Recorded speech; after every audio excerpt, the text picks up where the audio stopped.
It looked like Stephanie White is finally admitting her system does not work.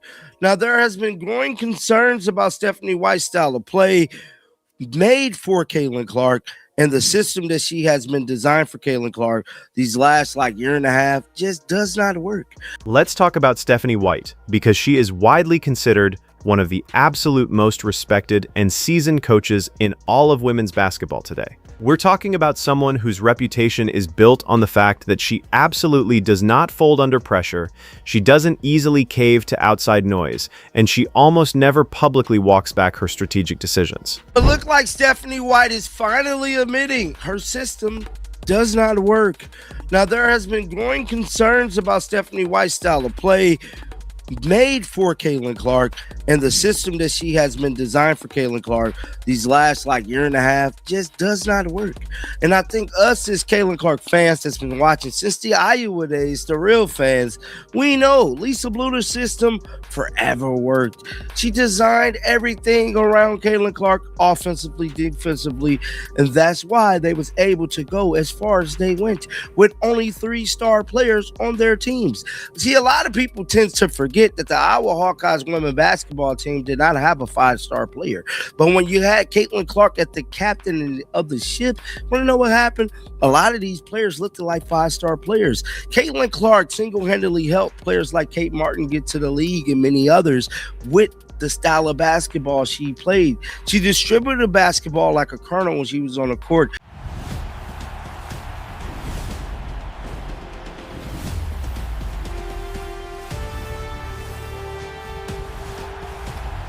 What happens when the most watched, most debated, most polarizing team in the entire WNBA starts showing cracks that nobody can ignore? Not cracks in talent, not cracks in effort, cracks in philosophy, cracks in identity, cracks in the very foundation of how this team is being coached. Right now, the Indiana Fever are sitting at 8-5. They're riding a 3-game winning streak. They're third in the Eastern Conference. Until Stephanie White run that type of system, the Indiana Fever is not going to win anything. Definitely not a championship. See, the only Achilles heel for Iowa was that, sometimes some teams just completely was just a little bit better at times. But here in the WNBA, Caitlin Clark has the talent around her, the speed, these shooters to do everything that is possible to win a WNBA championship. And Caitlin Clark can finally get the monkey off her back. But there's one Achilles heel, and that Achilles heel is none other than head coach, the clown show herself, the circus general, Stephanie White. Now, Stephanie White seen a masterpiece at work last time they was on the basketball court. Sophie Cunningham clearly dissed the program and said, you know what? We're going to give this ball to Caitlin. I don't care who you draw it up for. It's going to Caitlin. You know what happened when she did that? The Fever won the damn game. See, I think Stephanie White is overthinking this whole thing. See, Stephanie White is not knowing that, it's really simple. Give the ball to Caitlin Clark, we win the basketball game. We don't only just win one basketball game. And somehow, impossibly, the noise surrounding this franchise is louder and more chaotic than it has ever been. Louder than last season. Louder than the draft. Louder than any single moment in this organization's modern history. And here's the wild part. It's not coming from a losing streak. It's not coming from a roster blow-up. It's coming from something far more. We get closer to the month of January, closer to the little All-Star break. I'm hoping, for the life of me, Stephanie White turn this thing around and make sure Caitlin Clark do not end up as a wild card team coming in possibly with the 8th seed or something like that, because I don't even know the rankings right now, like where the Fever's sitting and all, but this thing ain't looking good. But we still a month and a half in. They got a chance to turn it around. So I'm not ready at this moment to write off the season, but something that we have to pay attention to is the system Stephanie White is choosing to run. Now, she did a pregame interview yesterday. And in this interview, I noticed something. I noticed Stephanie White kind of backtrack her system, start saying things that they need to do with urgency. But in order for your team to execute those game plans, you have to be disciplined enough to teach them those game plans, to know, maybe this isn't working right here, because teams are, seeing my old track record from Connecticut. more uncomfortable and far harder to fix. A viral sideline confrontation between the head coach and her franchise player that ripped across social media like wildfire. Whispers of internal division that forced both the coach and the star to publicly deny them on camera. A nationally televised substitution decision, so baffling that it made grown analysts lose their composure on live television. And underneath all of that, a philosophical tug of war over how to use the most electrifying player this league has ever seen. A tug of war that has been quietly simmering behind closed doors for months and is now fully, undeniably, explosively out in the open. This is not your average mid-season coaching controversy. This is a franchise standing at a crossroads, and every single decision made from this point forward will echo for years. And the woman standing at the center of it all, the one whose choices are being dissected frame by millions of people around the world, is someone most casual fans still don't fully understand. So before you pick a side, before you grab your pitchfork or defend the game plan, you need to hear the full story. Because what's really happening inside the Indiana Fever right now is far more layered, far more complicated, and far more consequential than any viral clip could ever show you. To understand why the fan base is this fired up, you have to go back to Iowa. You have to understand what they saw, what they experienced, what became the gold standard in their minds for how Caitlin Clark basketball is supposed to look. Under Lisa Bluter, the Iowa Hawkeyes ran one of the most beautifully engineered offensive systems in recent college basketball memory. And the entire thing, every single piece of it, was built around one player. Caitlin Clark didn't just play in Bluter's offense.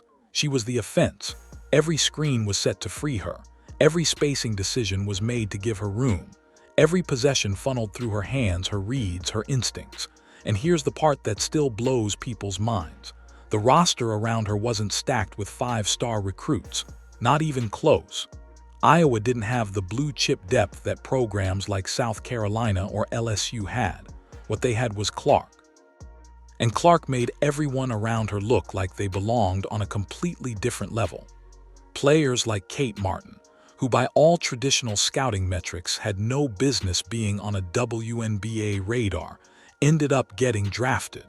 Not because Martin suddenly became a different player overnight, but because Clark's gravity, her vision, her ability to bend an entire defense toward her and then find the open shooter in the exact right moment, elevated every single person who shared the court with her.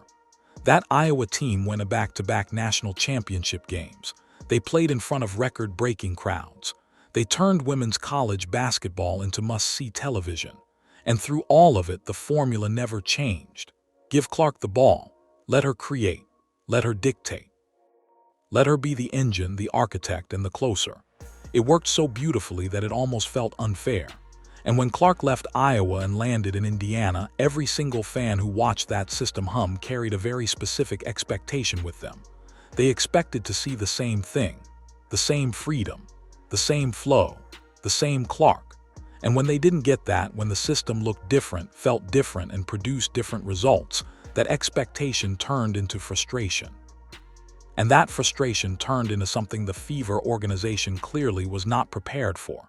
But here's where the conversation gets tricky. Because the woman who replaced that expectation with a different vision isn't some random, unproven coach guessing her way through the season. She's someone with one of the most impressive resumes in the history of this sport. And dismissing her the way some fans have been doing might be the single biggest mistake this fan base could make. Here's what drives me crazy about this whole debate. People talk about Stephanie White like she's some inexperienced outsider who stumbled into this job, like she's learning on the fly, like she doesn't understand the magnitude of what she's dealing with. Nothing could be further from the truth. Stephanie White isn't just a good coach.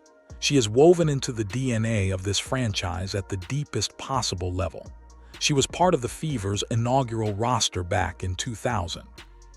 She played for this organization from 2000 to 2004. She came back as an assistant coach and was on the bench during the Fever's 2012 WNBA championship run. Then in 2015, she was promoted to head coach, and in her very first season leading the team, she took them all the way to the WNBA Finals. Let that sink in for a second. Her first year as a head coach. The Finals. That's not luck. That's not a fluke. That's someone who understands how to build, motivate, and lead a professional basketball team at the highest level. After Indiana, she went to Vanderbilt, rebuilt that program, and then landed the Connecticut Sun job, where she continued her track record of turning rosters into disciplined, playoff-caliber teams. And here's a stat that almost nobody brings up in this conversation. Stephanie White has never missed the playoffs as a head coach. Not once. Across 3 separate coaching tenures. Across 2 different franchises. Every single time she's been handed the reins, the team has made the postseason. When the Fever brought her back to coach this current roster, she didn't come alone. She brought her trusted coaching staff with her, including player development coach Keith Porter and former WNBA player Brian January. People who know her system inside and out. People she trusts completely. And last season, in 2025, she proved exactly why Indiana wanted her back. Clark was limited to just 13 games due to injuries. 13. The franchise player, the face of the league, was barely available. And what did White do? She took that undermanned roster all the way to Game 5 of the WNBA semifinals against the Las Vegas Aces. A winner-take-all elimination game against one of the most dominant teams in the sport, without her best player. That alone should have earned her a level of respect that seems to have completely evaporated the moment the 2026 controversy started swirling. So when you hear people online calling her a clown or a circus act, understand that they're talking about someone who has accomplished virtually everything a person can accomplish as both a player and a coach in this league. Someone described by people inside the sport as one of the smartest basketball minds in women's basketball. Someone who lives for the chess match of this game. Does that mean she's above criticism? Absolutely not. Does that mean her system is automatically right for Caitlin Clark? That's the real question. But you have to understand who you're dealing with before you can properly evaluate the decisions she's making. And the decisions she made at the start of this 2026 season are exactly where this story takes a sharp, dramatic turn. When Caitlin Clark came back for the 2026 season, she didn't just come back healthy. She came back on a mission. After an injury-plagued 2025 where she only managed 13 games, Clark spent the offseason proving to the world that what happened last year was a detour, not a decline. She made her senior team USA debut at the FIBA World Cup qualifying tournament and didn't just participate. She dominated. The United States went 5-0 and Clark was named the tournament's MVP. She came back to Indiana sharper, more confident, and more dangerous than she had ever been at the professional level, and the early numbers backed it up immediately. Through the first stretch of the 2026 season, Clark is averaging 19.9 points per game, good for 6th in the entire league. She's pulling down 4.7 rebounds. And she's dishing out 8.1 assists per game, which leads the entire WNBA. Nobody in the league is creating more for their teammates than Caitlin Clark right now. The Fever as a team are scoring at one of the highest rates in the league, and when you look at the roster on paper, it's genuinely terrifying. Kelsey Mitchell is averaging over 20 points per game right alongside Clark. Aaliyah Boston is putting up 17 points and 8.4 rebounds. This isn't a one-woman show. This is a roster loaded with legitimate firepower at every level. So if the talent is there, the stats are there, and the wins are starting to pile up, what's the problem? The problem is philosophy. Early in the season, White made a decision that sent shockwaves through the fan base. She publicly discussed her plan to feature Caitlin Clark more off the ball. The idea, in theory, was to reduce the defensive pressure that opposing teams were throwing at Clark by having her operate without the ball in her hands more frequently. Let other players initiate. Let Clark move, cut, find open spots, and receive the ball in advantageous positions rather than having to create everything from scratch against aggressive defenders. On a whiteboard, it makes some sense. In practice, it felt like putting a leash on a hurricane. The backlash was immediate and ferocious. Fans who had watched Clark command every possession at Iowa couldn't understand why you would willingly take the ball out of her hands. Analysts questioned the logic. Social media erupted, and the debate that had been quietly simmering since White took over suddenly became the loudest conversation in all of women's basketball. But here's the twist that makes this whole thing so maddeningly complicated. The numbers don't fully support the outrage. Clark is leading the league in assists. The team is among the top scorers in the WNBA. They're 8-5 and climbing. So is the system actually broken? Or are fans reacting to what it looks like rather than what it's producing? That's the question that was hanging in the air when everything exploded. And I mean everything. Because what happened against Portland wasn't just a bad game. It was the moment this entire controversy went nuclear. Nobody saw this one coming. The Fever were facing the Portland Fire, an expansion team still finding its footing. This was supposed to be a routine win, a confidence builder, a chance to extend the streak and quiet some of the noise. Instead, it became the single most dissected game of the entire WNBA season so far. With 6 minutes and 30 seconds left in the first quarter, the Fever were leading. Things looked fine. Not spectacular, but fine. And then Stephanie White made a substitution that nobody in the building or watching at home could make sense of. She pulled Clark. She pulled Lexi Hull. She pulled Aaliyah Boston, 3 of her best players, out of the game while they were winning. What followed was an absolute collapse. By the time the first quarter ended, Portland had ripped off a massive run and led 29-15. The energy in the building flipped completely. The Fever never recovered. Final score: a 16-point loss to an expansion franchise. But the score wasn't what made this game historic. It was what happened on the bench. During a timeout, cameras captured a moment that would be viewed millions of times within hours. White was giving forceful, direct instruction to Clark. Clark responded by throwing her arms up in visible frustration. And then White did something that made the entire basketball world hold its breath. She turned to rookie guard Raven Johnson and told her to check in. For Clark, Johnson walked over and took Clark's seat on the bench. The clip detonated across every social media platform simultaneously. Within minutes, it was the #1 trending topic. The takes came flooding in from every direction. Some people saw a coach rightfully asserting her authority over a player who needed to be reined in. Others saw a coach making a power move against her own franchise cornerstone in the most public, humiliating way possible.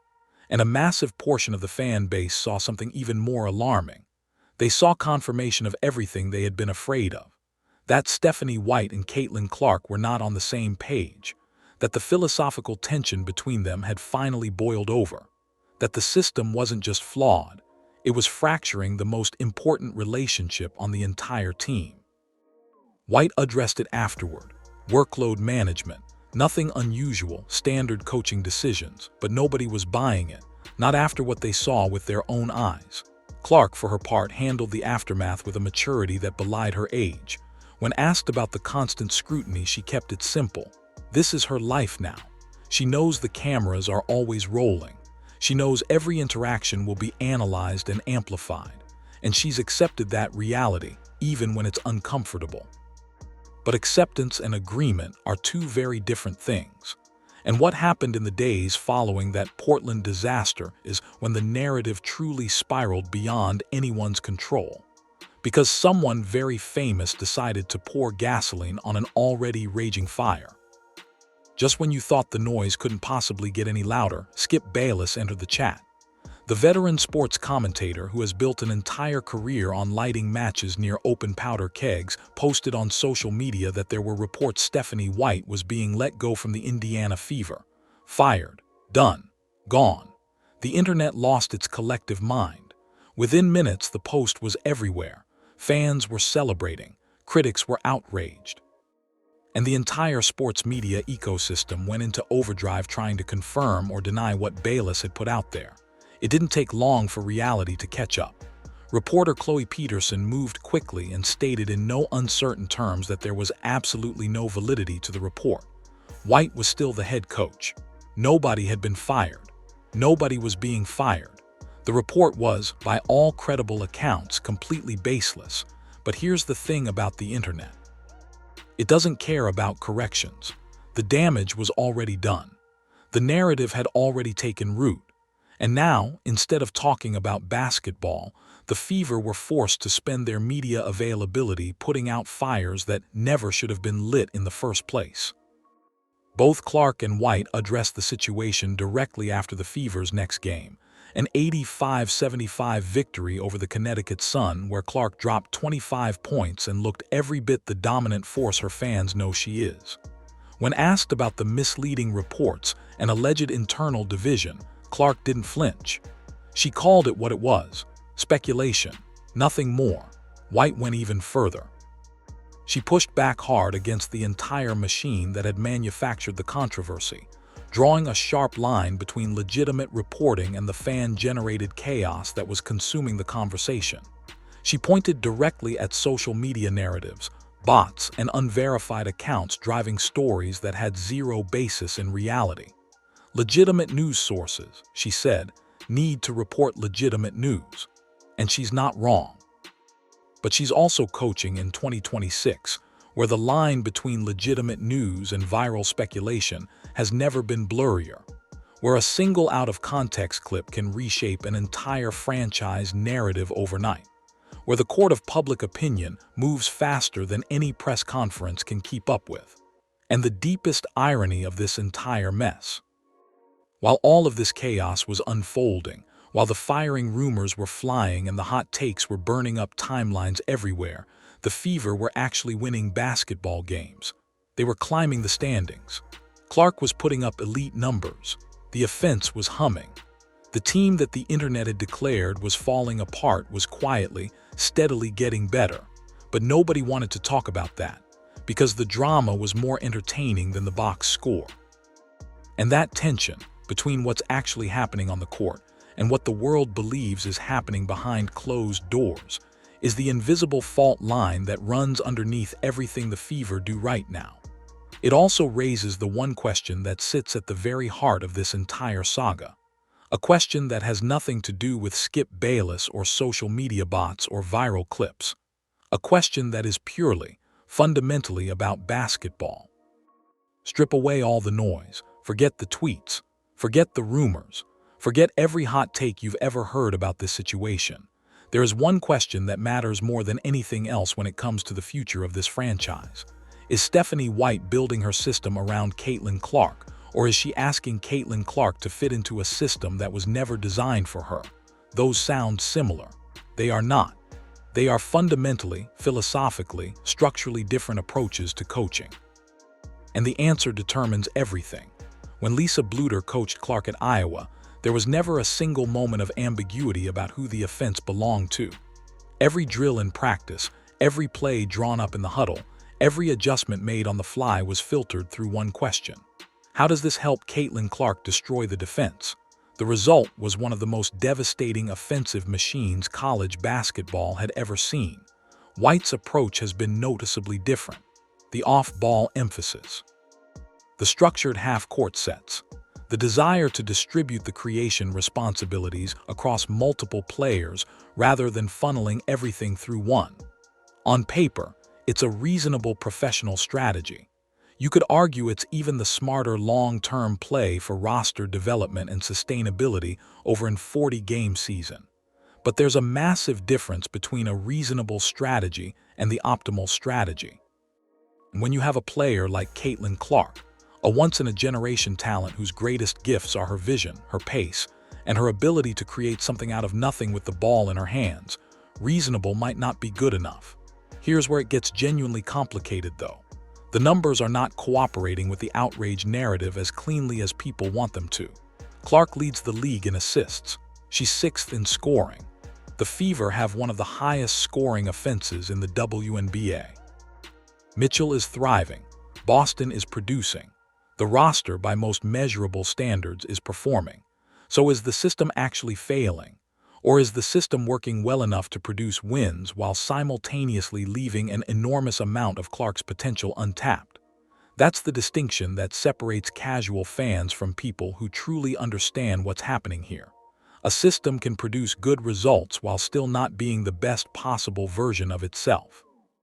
You can win games at a solid clip and still be leaving a championship on the table because you refuse to fully commit to your greatest weapon.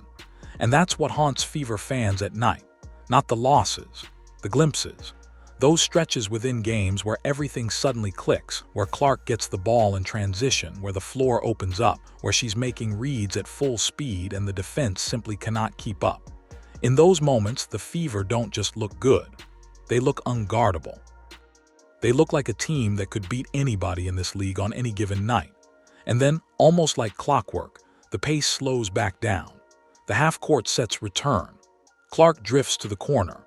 The ball moves methodically instead of explosively, and the Fever go from looking like a title contender to looking like a solid playoff team. That gap between what this team is and what this team could be is the single most agonizing element of this entire season. Rumors have been floating around online that the front office may have quietly pressured White to make adjustments, that there have been conversations behind closed doors about offensive philosophy that haven't been made public. None of that has been confirmed by any credible source, and both White and the organization have pushed back firmly against any suggestion of internal dysfunction. But the speculation persists because people can see the disconnect with their own eyes. They watch the games. They see the moments where Clark is visibly frustrated. They see the possessions where she barely touches the ball, and they can't reconcile what they're watching with what they know this team is capable of producing. The championship window conversation is real too. Rosters like this don't stay together forever. Salary caps create pressure. Free agency creates movement. Players age, get injured, move on. The Fever have a genuinely special collection of talent right now, and there is a legitimate urgency to maximize it before the window shifts. Whether White's system can evolve fast enough to fully unleash Clark before that window narrows is the defining question of this franchise's immediate future. And it's a question that, as of right now, still doesn't have a definitive answer. So where does all of this leave us? Stephanie White is coaching under more scrutiny than any coach in the WNBA right now. And here's the paradox that makes this situation so uniquely bizarre. She's not under fire because she's losing. She's under fire because of who she's coaching. The Fever are 8-5. They're in playoff position. Their offense is among the best in the league. Their franchise player is putting up numbers that would make any team in the WNBA jealous. By almost every traditional measure of coaching success, White is doing her job, and yet the pressure on her is relentless. That tells you something profound. Not about White, not about the Fever's front office, not even about the fan base. It tells you something about Caitlin Clark. Her gravitational pull is so massive, so all-consuming, that it literally warps the reality around the entire franchise. Every decision gets filtered through the lens of whether it maximizes her. Every loss gets traced back to whether she was properly utilized. Every win gets scrutinized for whether it could have been bigger, more dominant, more convincing if the system had just let her fully cook. No single player in the history of this league has ever held that kind of influence over how an entire organization is publicly evaluated. Stars have carried teams before. Stars have driven ticket sales, TV ratings, and jersey numbers before. But Clark isn't just carrying the Fever's brand. She's reshaping the very standard by which the coaching staff, the front office, and the entire franchise infrastructure are judged in real time by millions of people who are watching every single game, every single press conference, every single sideline interaction with forensic-level intensity. And Stephanie White knows it. You could see it in the way she handled the firing rumors. You could hear it in her voice when she pushed back against the speculation. You could feel it in the way she started adjusting her language around the system, introducing words like urgency, flexibility, and adaptation into her public vocabulary, where rigid certainty used to live. Whether that language shift turns into a genuine schematic evolution remains to be seen. But the fact that it's happening at all tells you something critical. The pressure is working. The gravity is pulling. And even a coach as accomplished, as stubborn, and as brilliant as Stephanie White is being forced to reckon with a simple, undeniable truth. When you have Caitlin Clark on your roster, you don't get to coach on your own terms. You coach on hers, or you spend every single day explaining why you chose not to. The next few weeks will tell us everything. The Fever's schedule is about to get significantly harder. The games are going to matter more. The margins are going to get thinner. And in those moments, when the pressure is at its peak and the entire basketball world is watching, we're going to find out once and for all whether Stephanie White is willing to fully hand the keys to Caitlin Clark and build everything around her unstoppable potential, or whether she'll hold firm to her philosophy, trust her system, and bet her career on the belief that she knows something the rest of us don't. Either way, this is the most fascinating, most volatile, most consequential coaching storyline in the WNBA right now. And if you think it's been wild so far, trust me, we haven't even gotten to the good part yet. Before going further, if you're enjoying this video, don't forget to smash that subscribe button. It really helps us keep bringing you the content you love. Share this video with your friends so they don't miss out on all the drama and excitement.